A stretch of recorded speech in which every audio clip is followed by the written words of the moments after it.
A woman's trembling hands, clutching a photograph that's been burned around the edges, her own face blurred, the man beside her scratched out completely. A child's drawing lies beside it, red crayon scrawled in erratic spirals. She whispers, "I don't remember this. I don't remember him." Then flashing police lights. A voiceover. "They said I confessed. They said it was my handwriting. But I don't remember any of it." Cut to black. Title: The Blackout House. The first letter arrived on a Wednesday, a small, cream-colored envelope with no return address. Sarah Ellison found it wedged awkwardly between two utility bills. She almost threw it out, assuming it was junk. But something about the uneven handwriting slanted, frantic, made her stop. Inside, a single sheet of paper, yellowed like it had sat in a drawer for years. The message was brief, printed in block letters. "You said you'd never forget. But you did." Sarah froze. Her eyes scanned the paper again and again. No signature. No explanation. Just that one chilling line. She stood in her apartment's narrow kitchen, the sound of the fridge humming far too loudly. Through the thin wall, she heard her neighbor's baby crying muffled, but sharp. She folded the letter slowly, hands trembling. Later that night, after locking all the doors and double-checking the windows, Sarah sat at her desk and pulled out her journals. She had kept them since her discharge from the psychiatric unit 2 years ago. That time of her life was blurry, fragmented, but the journals helped. They told her who she was, who she had been. She flipped to a page from January 3rd, 2023. Still no dreams. Still no memories before the hospital. Just the same faces in the dark. "My therapist says dissociative amnesia is rare but treatable. I don't feel treatable." Her fingers paused over the word amnesia. She remembered being found in the woods outside Asheville, North Carolina. Her clothes soaked in blood. Her hands bruised. But not a single memory of how she got there, or who the blood belonged to. The police called it a psychological breakdown. There was no murder weapon. No body. Just Sarah, screaming incoherently, unable to explain anything. No charges were filed. No one claimed her. And Sarah Ellison became someone new. The next morning, another letter was waiting. This time, it was even shorter. "Check the box in the closet. You hid it from yourself." Her heart began to race. She hadn't used that closet in over a year. It still had unpacked boxes from when she first moved into the apartment. Most were filled with old books and clothes. She pulled everything out with shaking hands. Dust coated her arms. At the very bottom, behind a collapsed box of winter coats, she found it, a small wooden crate with rusted metal corners. She didn't remember ever seeing it before. Inside were old photographs. A woman, herself, but younger, standing in front of a white house with peeling paint. A man beside her. His face was scratched out in every single picture. And then a child's shoe. Red. Tiny. Sarah dropped it and backed away. The last item in the crate was a videotape labeled in black marker. Sarah, the day before. She had no idea what that meant. But her hands were already dialing a number she hadn't called in years. "Dr. Myers? It's me. I think something's happening again. I think I forgot something big." Sarah stared at the tape resting on her coffee table like it was radioactive. She didn't own a VCR. Who even did anymore? But someone must have, someone who wanted her to remember something she couldn't. Someone who knew exactly how to crawl into the cracks of her memory and pry it open from the inside. By the time she arrived at Dr. Myers' office, the tape was in her bag, wrapped in a dish towel like it might break if touched. The waiting room was unchanged, the same lavender walls, the same ticking wall clock that had once driven her into a panic attack during her first session. Even now, she kept glancing at it, her thoughts running wild with every tick. Dr. Myers was older. Thinner. His graying beard had gone nearly white. But his voice was still the same, calm, measured, as if he could untangle a person's mind by just listening long enough. "I was hoping we'd talk again someday," he said. "But not like this." Sarah sat down and placed the tape between them. "I don't know where this came from. I don't remember filming it. I don't remember any of what's in that box." She saw a flicker in his expression, the first real crack. He picked up the tape like it was heavier than it looked. "Did you watch it?" "No. I don't have the equipment. I was hoping you." He stood, crossed the room, and unlocked a wooden cabinet. A small television and VCR combo sat inside, dusty but functional. He wheeled it over, plugged it in, and gently fed the tape into the slot. The screen flickered to life. Static. Then, a handheld camera view. Shaky. Sarah's face filled the frame. She looked exhausted, Her eyes ringed with shadows. "I'm making this because I don't trust myself," she said on the tape. Her voice sounded flat, robotic. "Because I think something bad's about to happen." The camera shifted, showing the peeling paint of a front porch, the same White House from the photos. Sarah on screen turned the lens toward a child's bicycle lying in the yard. It was red. One training wheel broken. Then a voice from behind the camera. A man's voice. "Sarah, don't do this. You said you'd leave it buried." Static swallowed the next few seconds. Then darkness. The screen went black. But the audio kept rolling. Muffled sobbing. Then her voice again, low and ragged. "He's gone. Oh God. What did I do?" The screen cut out. Sarah stood, dizzy. Dr. Myers muted the TV. I don't remember any of that," she said.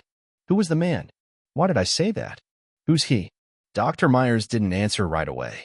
His fingers tapped slowly against the armrest. "You've never told me about a child," he said carefully. "Do you remember ever being pregnant?" Sarah shook her head violently.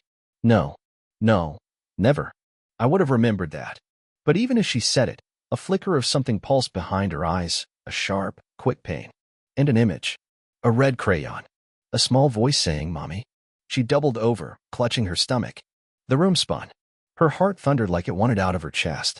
Dr. Myers reached for her, but she was already halfway to the door. "I need to go back," she gasped. "Back to that house." He stood, alarmed. "Sarah, what house?"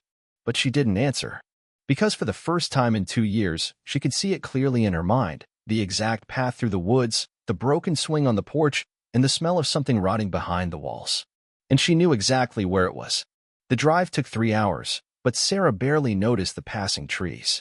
Her knuckles were wide around the steering wheel, her jaw clenched so tight it throbbed. Every curve of the highway felt familiar in a way that sickened her. She wasn't remembering it, not clearly. It was more like her body knew.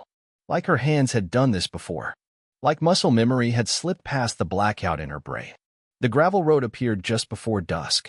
It was overgrown, almost invisible between the trees. Her tires crunched through leaves and twigs as the forest pressed in around her. And then the house. It was worse than in the photographs. The white paint had peeled to reveal raw wood underneath, gray and weathered. The porch sagged like a broken ribcage. Windows stared out like dead eyes. But Sarah didn't stop. She walked straight up to the door and pushed it open. It wasn't locked. The inside smelled of mildew and dust. Her footsteps echoed off the warped floorboards. Faint daylight filtered through cracked blinds, illuminating motes of dust in the air. Everything felt frozen, like whoever lived here had walked out mid-sentence. A child's sippy cup still sat on the kitchen counter. A pair of muddy boots leaned against the door. Photos lined the mantel, each one turned face down. She picked one up, hesitating. A man's face stared back. Early 30s. Blue eyes. He was holding a boy, maybe 5 years old. The boy was smiling, laughing. The man's arm was around Sarah. She dropped the frame. It shattered against the wood. "Who are you?" she whispered. Then she heard it, upstairs. A faint creak. She froze. Not a mouse. Not the house settling. Footsteps. She moved slowly, grabbing a rusted fireplace poker on the way. Every stair groaned beneath her weight. At the top, the hallway stretched like a throat. The second door on the left was open. Inside, a child's bedroom. Walls covered in dinosaur decals. A red crayon drawing taped to the door, a stick figure family. 3 people. 2 smiling. One with a red X for a face. Her legs nearly buckled. There, in the corner of the room, was a pile of blankets. Someone was curled up beneath them. "Hello," she said, voice trembling. No answer. She stepped forward, pulled back the top layer, and gasped. It wasn't a person. It was a life-size doll, covered in filth, its face crudely drawn with marker. Around its neck was a tag made from cardboard. It read, "I'm not real. You made me." Sarah stumbled back, heart racing. On the wall, something new had appeared, red crayon writing, jagged and wild. "You said you'd keep me safe." Her breath caught. Suddenly, a whisper behind her. "You came back." She spun around. A man stood in the doorway, pale, unshaven. His eyes were red, like he hadn't slept in days or years. "I waited," he said. "You said you'd bury it. You said we'd forget." Sarah couldn't speak. The man stepped forward. "You really don't remember, do you?" She shook her head slowly. He gave a bitter laugh. "Then God help us both." Sarah's back pressed against the wall, the cold plaster grounding her as her heart jackhammered in her chest. The man stood in the threshold, unmoving now. His shoulders slumped like he carried something unbearable. "I'm not going to hurt you," he said. "You already did enough of that to yourself." His words felt like glass in her ears.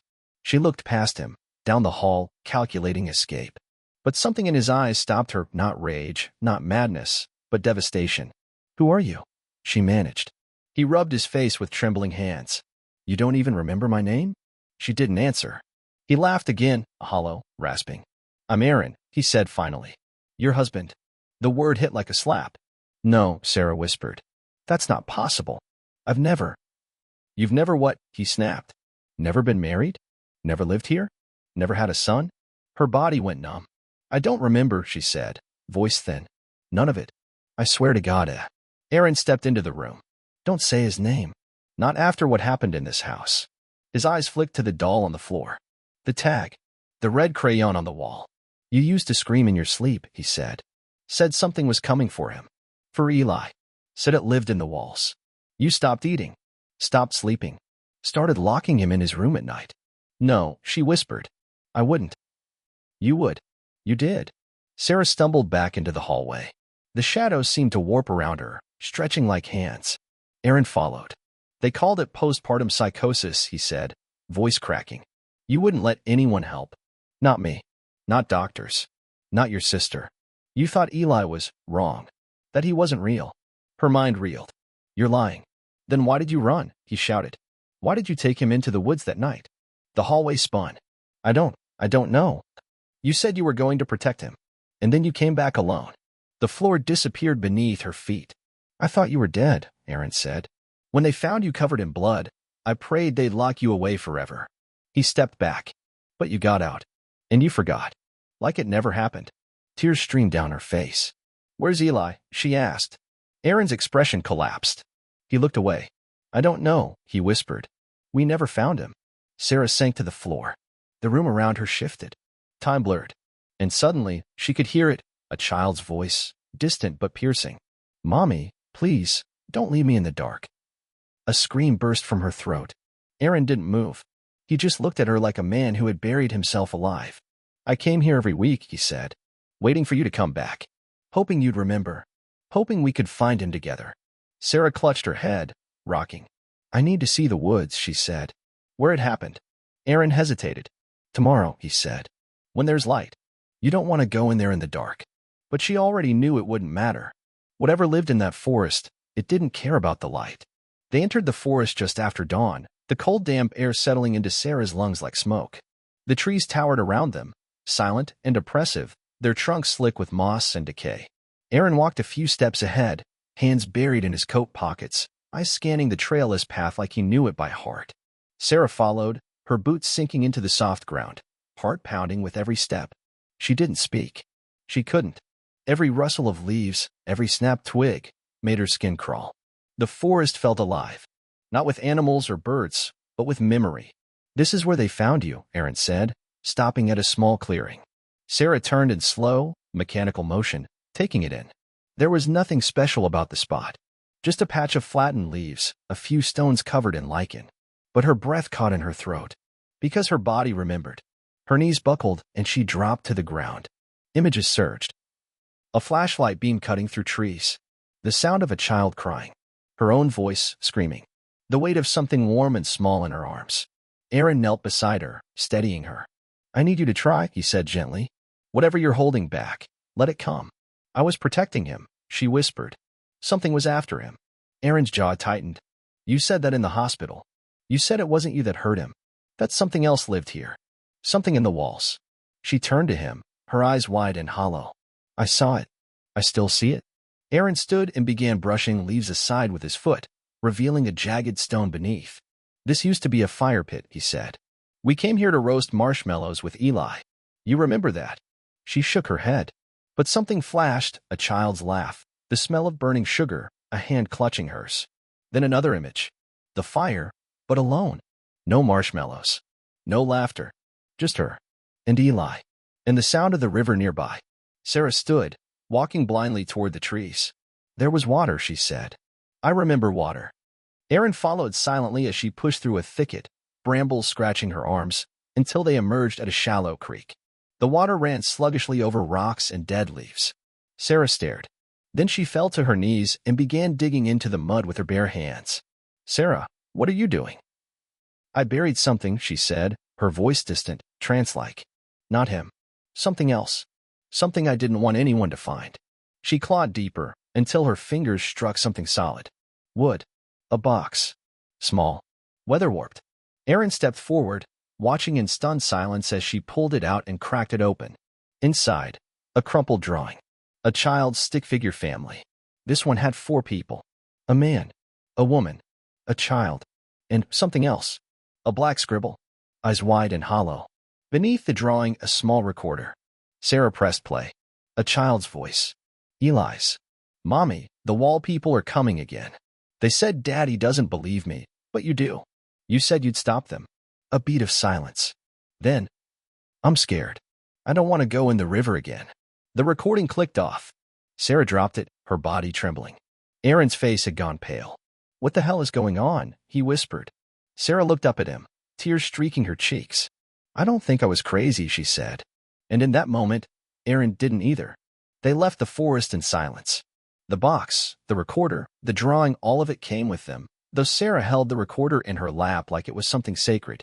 Eli's voice still echoed in her head, each word a nail in the coffin of her forgotten past. Back in the house, the shadows seemed heavier, the air thicker. The silence between her and Erin had stretched into something brittle. "What do you remember now?" he asked finally, as she stared out the window, the dying afternoon light turning the room gold and bloody. "Not enough," she said. "Just flashes. Like dreams that turn to ash when you wake up." He sat across from her. "We searched this house. Police, volunteers. Every inch. You said you buried something. Maybe you buried him." Her eyes flicked to him, a quiet fury igniting. "I didn't kill him. Then where is he, Sarah?" Her gaze drifted to the hallway, to the narrow staircase that led to the attic, a place she hadn't dared to look. "I think I need to go up there." Erin didn't stop her. He just watched as she climbed the creaking stairs, each one protesting under her weight. The attic door stuck at first, swollen from years of damp. When she finally forced it open, the stench hit her: rot, mildew, and something older. Something that made her stomach twist. The attic was cluttered with boxes, old furniture, and insulation peeling from the walls. But one section was different. The wall had been crudely patched with mismatched boards, like someone had sealed it up hastily. Nails jutted out at odd angles. The boards were stained dark. Sarah approached slowly, breath shallow. She reached out, paused, then pulled one of the planks free. Darkness stared back. A hollow space. She pried more boards loose, until the hole was wide enough to peer into. A child's mattress, yellowed with age. Crayon drawings on the inside of the wall, hundreds of them, frantic and repetitive. A woman. A boy. A dark shape with too many limbs. And in the corner, a red hoodie. Sarah reached in, fingers trembling, and pulled it free. It was stiff, molded with age. Her breath caught in her throat. There were tiny bones inside. "No," she whispered. "No, no, no." She stumbled back, the room spinning. Erin appeared in the doorway. His eyes fell on the hoodie. "Oh my God." He collapsed to his knees. Sarah fell beside him, the two of them drowning in silence. "I didn't remember," she cried. "I didn't know." Erin grabbed her arm, but not out of anger. His grip was desperate. "What happened, Sarah? Why would you do this?" She could barely form the words. I thought I was protecting him. From something in the walls." He told me they talked to him. He was scared all the time. Erin's face was a mask of grief. "We should have gotten help sooner." Sarah's hands shook violently. "There's something else," she whispered.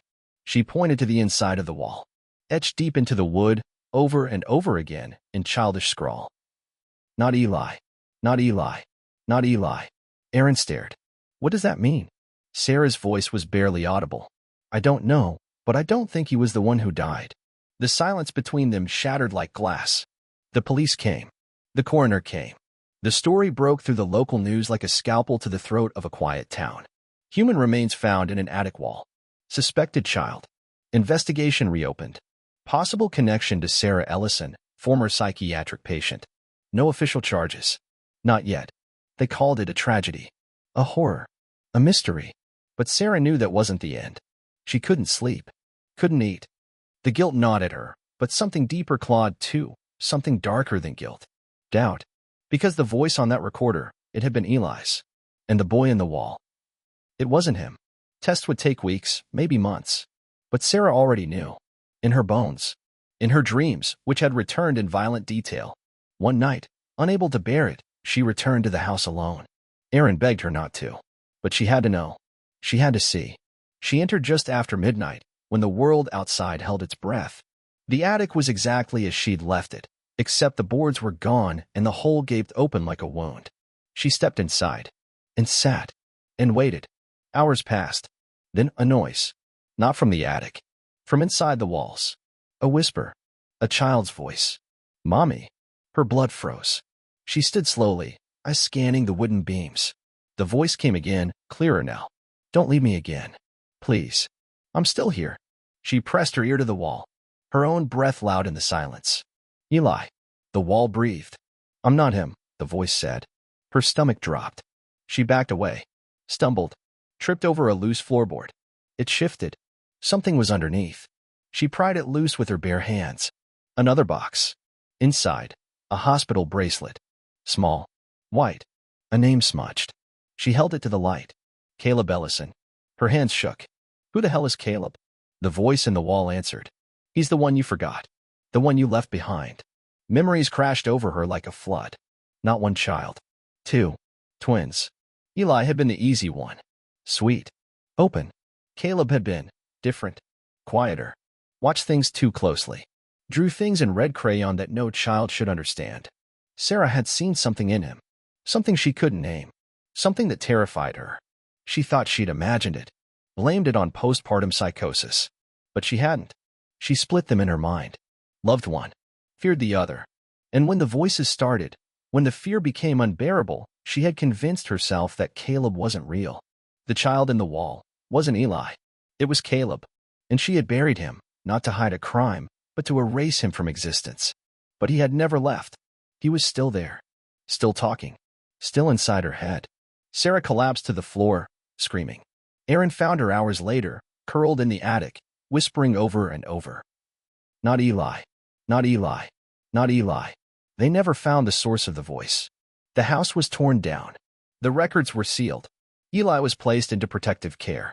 He would never fully understand what happened to his mother. He would only know that sometimes she came to visit, her eyes distant, her hand shaking, always clutching a red crayon she never used. Sarah was recommitted. Diagnosed, finally, not just with dissociative amnesia, but with a rare form of dissociative identity disorder. One that had fractured her reality so deeply she created and destroyed an entire child in her mind. But in her darkest hours, Sarah knew the truth. She hadn't created Caleb. She had erased him. And he was still waiting in the walls.